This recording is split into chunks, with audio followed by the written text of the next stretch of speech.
मोदी सरकार ने प्लानिंग करी कि इन किसानों को दिल्ली आने देते हैं। जब ये दिल्ली आ जाएंगे तो 9 स्टेडियम, 9 बड़े बड़े ग्राउंड इन्होंने प्लानिंग करी, मोदी सरकार ने उनको जेल बना देते हैं और उन जेलों के अंदर पंजाब के सारे किसानों को डाल देंगे।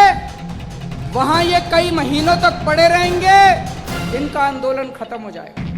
उन स्टेडियम को जेल बनाने की पावर मोदी सरकार को नहीं थी, वो हमारी सरकार को थी।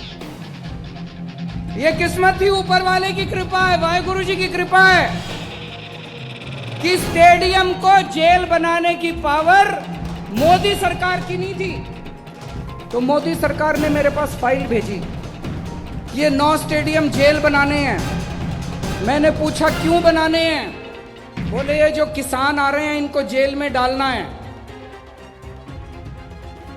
तो दोस्तों हमने कहा हम नहीं जेल नहीं बनने देंगे।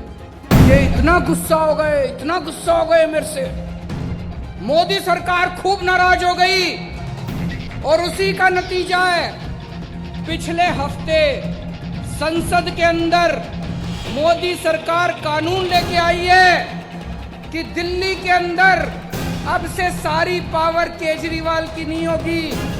दिल्ली के अंदर अब से सारी पावर मुख्यमंत्री की नहीं होगी, सारी पावर गवर्नर की होगी, एलजी की होगी। जब पंजाब से किसान दिल्ली की तरफ चले नवंबर के महीने में, तो हरियाणा के अंदर हर शहर में इनको रोका गया, इनके ऊपर पानी की बौछारें छोड़ी गई, बैरिकेड लगाए गए, आंसू गैस गोले छोड़े गए, हर जगह इनको रोकने की कोशिश की गई। लेकिन पंजाब के किसान कहां मानने वाले हैं? वो चलते गए, चलते गए, चलते गए, सारे अड़चन पार करते हुए, इनके बैरिकेड तोड़ते हुए, पानी की बौछारें पार करते हुए पंजाब के किसान दिल्ली के बॉर्डर पे पहुंच गए। जब किसान दिल्ली के बॉर्डर पे पहुंच गए तो दोस्तों मोदी सरकार ने एक बहुत बड़ा षड्यंत्र रचा। उन्होंने बहुत बड़ी प्लानिंग करी। मोदी सरकार ने प्लानिंग करी कि इन किसानों को दिल्ली आने देते हैं। जब ये दिल्ली आ जाएंगे तो 9 स्टेडियम, 9 बड़े बड़े ग्राउंड इन्होंने प्लानिंग करी, मोदी सरकार ने उनको जेल बना देते हैं और उन जेलों के अंदर पंजाब के सारे किसानों को डाल देंगे। वहां ये कई महीनों तक पड़े रहेंगे, इनका आंदोलन खत्म हो जाएगा। दोस्तों अपनी किस्मत अच्छी थी।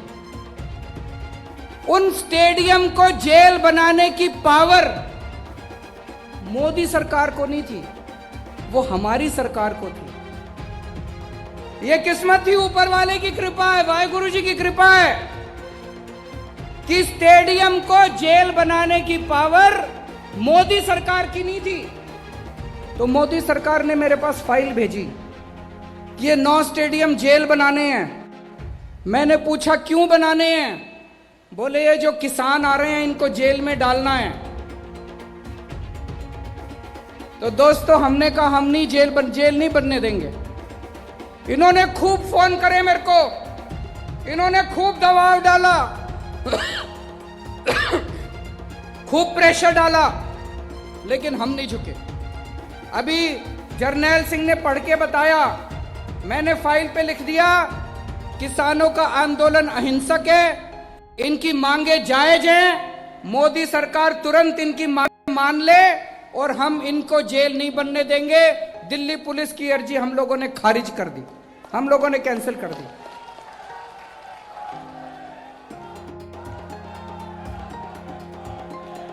ये इतना गुस्सा हो गए, इतना गुस्सा हो गए मेरे से, मोदी सरकार खूब नाराज हो गई और उसी का नतीजा है पिछले हफ्ते संसद के अंदर मोदी सरकार कानून लेके आई है कि दिल्ली के अंदर अब से सारी पावर केजरीवाल की नहीं होगी।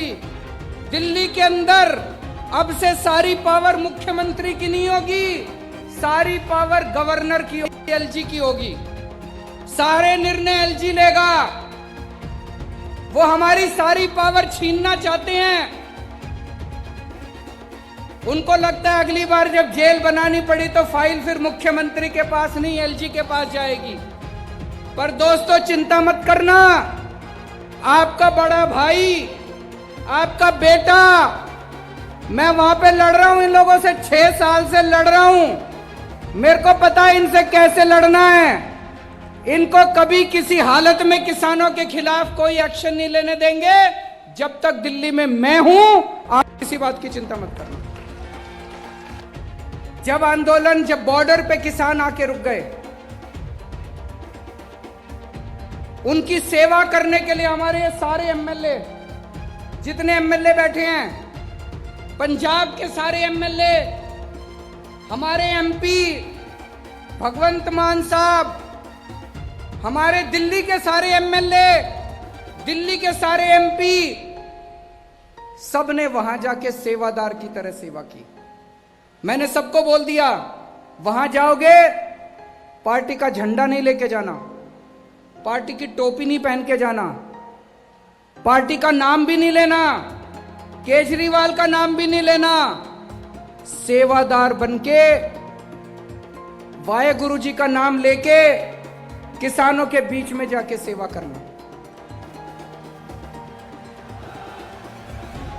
इन्होंने सबने जाके रोज सेवा करी, और भी बहुत लोगों ने सेवा करी, केवल हमने नहीं। वहां पे और बहुत सारी जत्थेबंदियां हैं, सब लोग ने लंगर लगा रखा है।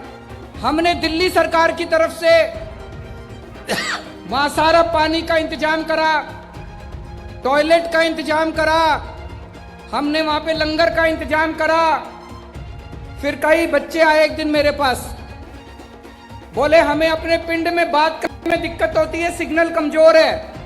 हमने वहां पे फ्री वाईफाई का इंतजाम करा दिल्ली सरकार की तरफ से। जो हम कर सकते थे हमने किया।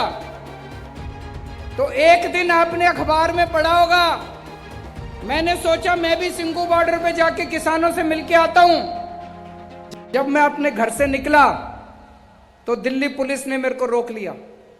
दिल्ली पुलिस मेरे अंडर में नहीं आती, दिल्ली के मुख्यमंत्री के अंडर में नहीं आती। मेरे को मेरे घर के अंदर नजरबंद कर दिया, मेरे को 24 घंटे घर से नहीं निकलने दिया, ताकि मैं सिंगू बॉर्डर पे जाके किसानों से ना मिल सकूं। लेकिन दोस्तों मुझे कोई परवाह नहीं है, ये जो मर्जी अत्याचार करें, आप लोगों का लड़ाई, आप लोगों की लड़ाई जायज है, आपकी मांगे जायज हैं, आप सच्चाई के रास्ते पे चल रहे हो, अंत पंत में जीत अपनी होगी।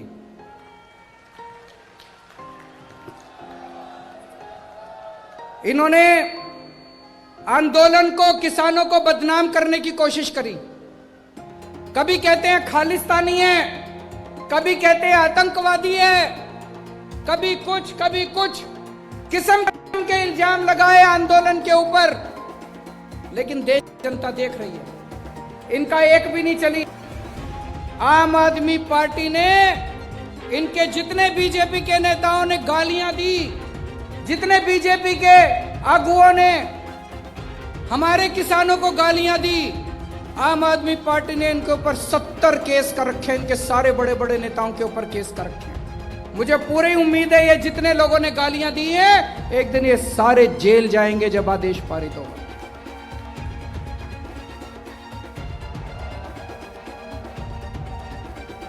दोस्तों 70 साल से इस देश के अंदर किसानों के साथ अन्याय हो रहा है, किसानों के साथ ज्यादती हो रही है। 70 साल से इतनी पार्टियां आई, लेकिन किसानों को धोखे के अलावा कुछ नहीं मिला। कभी कोई पार्टी आती है, कहती है हम नौकरी देंगे, कोई नौकरी नहीं देता। कभी कोई पार्टी आती है, कहती है हम कर्जा माफ करेंगे, कोई कर्जा माफ नहीं करता। लेकिन दोस्तों ये तीनों कानून हैं, ये तीनों कानून ऐसे हैं कि अगर ये लागू हो गए तो किसानों का कुछ नहीं बचेगा, ना उनकी जमीन बचेगी, ना उनकी खेती बचेगी। ये खेती उठा के बड़े बड़े पूंजीपतियों को, इनके जो दोस्त है, 3-4 दोस्त है, उनको उठाने की पूरी तरह इन्होंने तैयारी कर रखी है। आज से 4 साल पहले जब पंजाब में चुनाव हुआ था तो कैप्टन साहब ने भी बड़े बड़े वादे किए थे कि नहीं किए थे? कैप्टन साहब ने कहा था स्मार्टफोन दूंगा, जिस जिसको स्मार्टफोन मिल गया जरा हाथ खड़ा करके दिखा दो, अपना फोन दिखा दो। कैप्टन साहब ने जिस जिसको स्मार्टफोन दिया है, किसी को नहीं मिला। कैप्टन साहब ने कहा था किसानों का लोन माफ करूंगा, कर्जा माफ करूंगा। किस किस का कर्जा माफ हो गया जरा हाथ खड़ा करके बता दो। कैप्टन साहब ने कहा था बुढ़ापा पेंशन 2500 रुपए महीना करूंगा। जितने बुजुर्ग बैठे हैं जिस जिसके 2500 रुपए हो गए जरा हाथ खड़े करके बता दो। कैप्टन साहब ने कहा था हर घर में नौकरी दूंगा। किस किस को नौकरी मिल गई जरा हाथ खड़े करके बता दो। आज ये मैं कार्ड लेके आया हूं। ये कैप्टन साहब ने ये कार्ड बांटे थे, नहीं बांटे थे? इस पे लिखा है बेरोजगारी भत्ता कार्ड, बेरोजगारी भत्ता कार्ड। इस पे लिखा है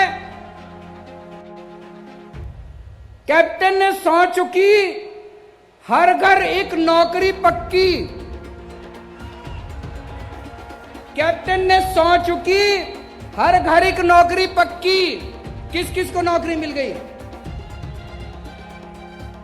दोस्तों? ये कार्ड कैप्टन साहब ने ये कार्ड 20 लाख लोगों के घर में बांटे थे। 20 लाख नौजवानों को ये कार्ड दिया था। कैप्टन साहब ने कहा था मेरे को वोट दे दो, मेरी सरकार बन गई तो मैं नौकरी दूंगा। ये कार्ड ले आना, कार्ड दिखा के मैं नौकरी दे दूंगा। आज पंजाब के युवा उनके घर के चक्कर काट रहे हैं, एक आदमी को नौकरी नहीं मिली। मेरी आप लोगों से निवेदन है, ये कार्ड फेंकना मत, ये कार्ड रखे रखना। रोज सवेरे उठ के इस कार्ड को निकाल के देखना। यह आपको याद दिलाएगा कि आज से 4 साल पहले एक आदमी आपको धोखा दे के वोट दे के चला गया।